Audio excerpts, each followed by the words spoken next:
Assalamualaikum warahmatullahi wabarakatuh. Perkenalkan, kami dari kelompok 4 yang beranggotakan saya sendiri sebagai moderator, Nur Alia Pasha dengan NPM 2217061004. Kemudian rekan-rekan saya. Nama saya Wahyuningsi, NPM 2217061014. Saya Dela Armani Ramadan dengan NPM 2217061059. Perkenalkan, nama saya Fania Gita Wulandari dengan NPM 2217061072. Di sini kami akan mendiskusikan atau menyampaikan topik pembahasan tentang teknologi rekayasa genetika yang melibatkan hewan invertebrata. Tentang apa sih rekayasa genetika itu, terus prinsip-prinsip rekayasa genetika itu apa, terus juga ada langkah-langkah dan proses-proses di dalamnya itu seperti apa, dan juga hewan invertebrata yang diaplikasikannya itu apa sih. Kemudian ada metode-metode yang digunakan dalam rekombinan gen itu apa. Kita mulai aja langsung. Teknologi rekayasa genetika yang melibatkan hewan invertebrata. Rekayasa genetika atau DNA rekombinan adalah kumpulan teknik laboratorium yang mengisolasi, mengidentifikasi, dan menyebarkan fragmen materi genetik atau DNA dalam bentuk murni. Pemanfaatan teknologi genetika dalam bidang pertanian dan peternakan dapat memberikan kontribusi baik terhadap pemahaman mekanisme dasar, proses metabolisme maupun penerapan praktisnya. Seperti contohnya ada pengembangan jenis tanaman pertanian dan jenis ternak dengan sifat unggul yang diharapkan. Lalu ada rekayasa genetika adalah dasar dari bioteknologi termasuk manipulasi genetik, cloning gen, DNA rekombinan, teknik modifikasi gen, dan genetika modern untuk identifikasi, replikasi, modifikasi, dan transfer materi genetik dari sel, jaringan, dan prosedur sel serta organ. Sebagian besar teknik yang dilakukan melibatkan manipulasi langsung DNA untuk menargetkan ekspresi gen tertentu. Dalam arti yang lebih luas, rekayasa genetika melibatkan penanda yang disebut seleksi berbantuan penanda atau yang disebut dengan MAS yang bertujuan untuk meningkatkan efisiensi organisme berdasarkan informasi fenotipik. Salah satu penerapan rekayasa genetika adalah salah satu bentuk manipulasi genom hewan yang biasa digunakan untuk pengujian yaitu mamalia. Mamalia memiliki genom yang lebih besar dan kompleks, yaitu 4.444 buah dibandingkan virus, bakteri, dan tumbuhan. Oleh karena itu, modifikasi genetika mamalia memerlukan penggunaan teknik genetika molekuler dan teknik DNA rekombinan. Keuntungan rekayasa genetika adalah materi genetik dari sumber yang sangat berbeda dapat ditransfer dengan presisi tinggi dan dikendalikan dengan lebih cepat. Teknik khusus yang digunakan dalam rekayasa genetika mencakup teknik DNA rekombinan, artinya dengan memasukkan molekul DNA ke dalam vektor, kombinasi baru materi genetik terbentuk memungkinkan integrasi dan replikasi di dalam sel organisme lain yang bertindak sebagai sel inang.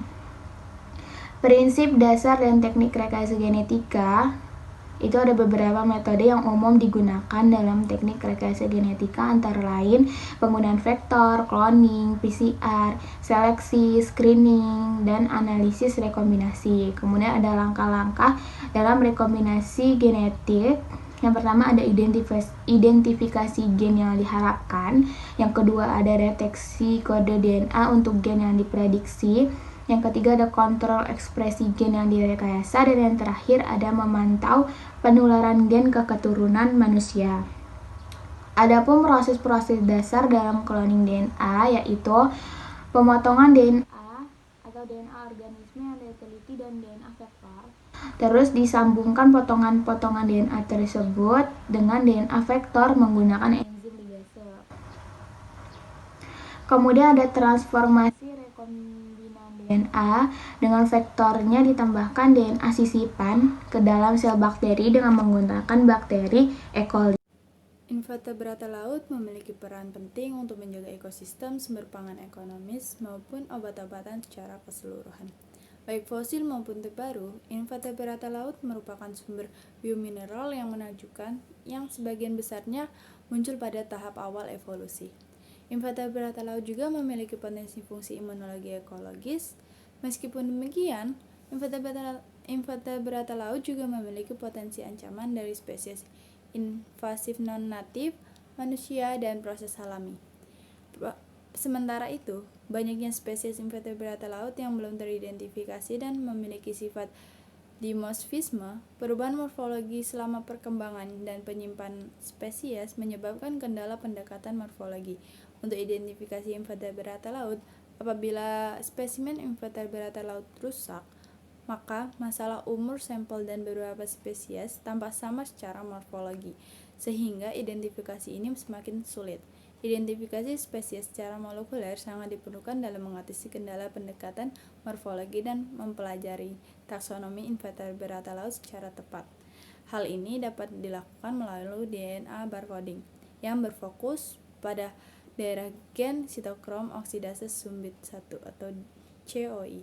DNA barcoding memberikan kecepatan dan keakuratan dalam identifikasi spesies.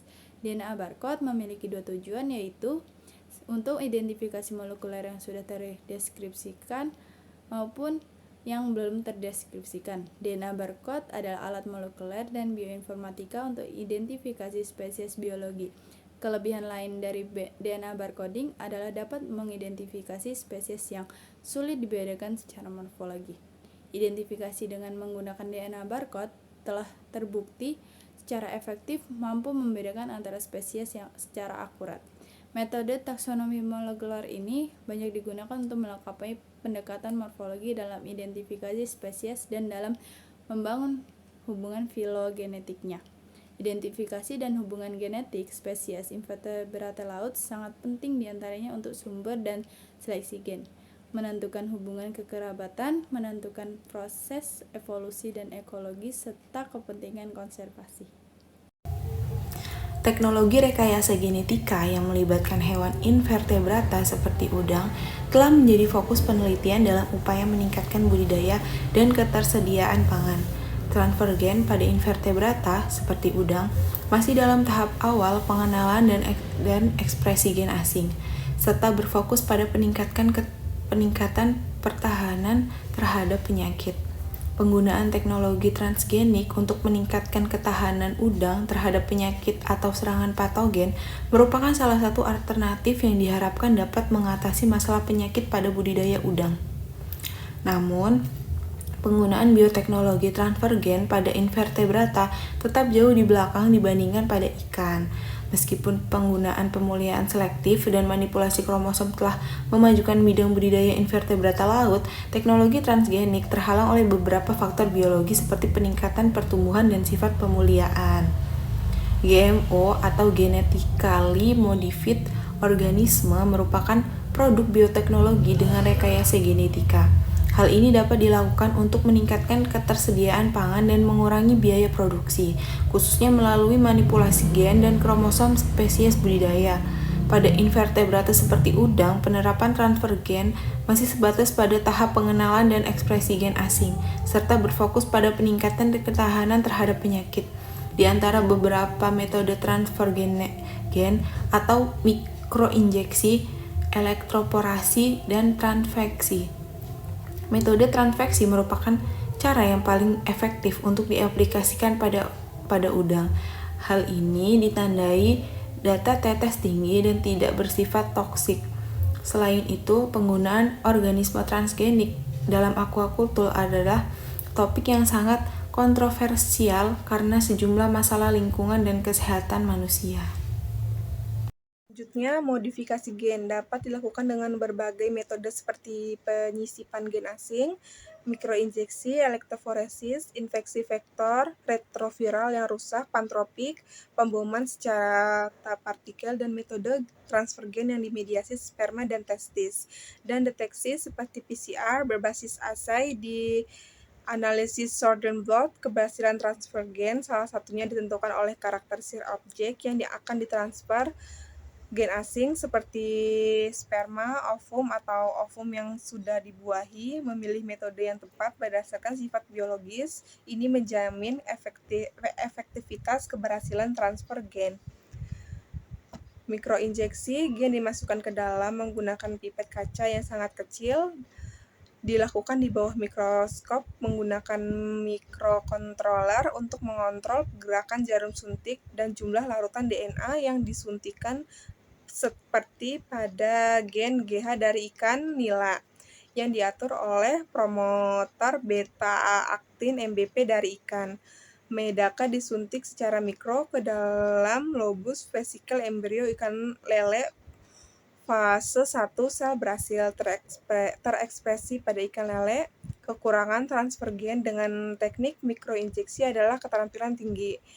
Inti telur yang dibuahi relatif sulit diidentifikasi di bawah mikroskop karena ukurannya kecil dan volume sitoplasmanya besar. Korion telur sangat keras, sulit menembus mikropipet. Hasilnya dapat diabaikan mengingat pekerjaan manual telur selama pembelahan sel disuntikan satu persatu. Hasil dari teknik ini adalah telur yang sudah diolah dan diacak sehingga tingkat keberhasilannya rendah. Hal ini sesuai dengan pernyataan bahwa dari 100 telur yang disuntik secara mikro, hanya satu yang berjalan dengan baik, di mana sekuens rekombinan disisipkan bekerja sama secara stabil dan mengalami kemajuan transfer gen yang sukses. Elektroforesis, metode ini pada prinsipnya menciptakan lubang yang dapat diperbaiki pada membran sel menggunakan arus yang berdenyut.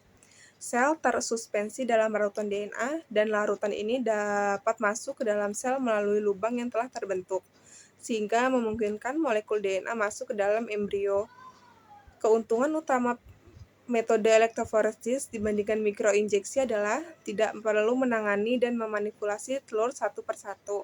Metode elektroforasi ini telah dicoba pada telur ikan, tetapi terdapat kendala yaitu telur cukup besar dan memiliki korion.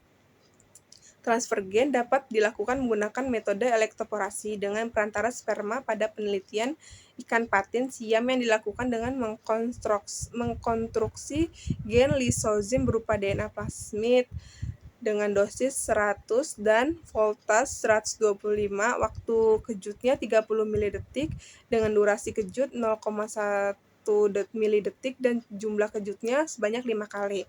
Sedangkan berhasil menggunakan teknik elektroforasi spermatozoa pada ikan lele dengan menggunakan kejut listrik 125 dengan jumlah 3 dan 5 serta 50 sampai 1 dengan jumlah pulsa 3 dan 5 serta konsentrasi derajat vektor yang digunakan 60, waktu kejutnya 30 detik dan durasi kejutnya 0,1 detik.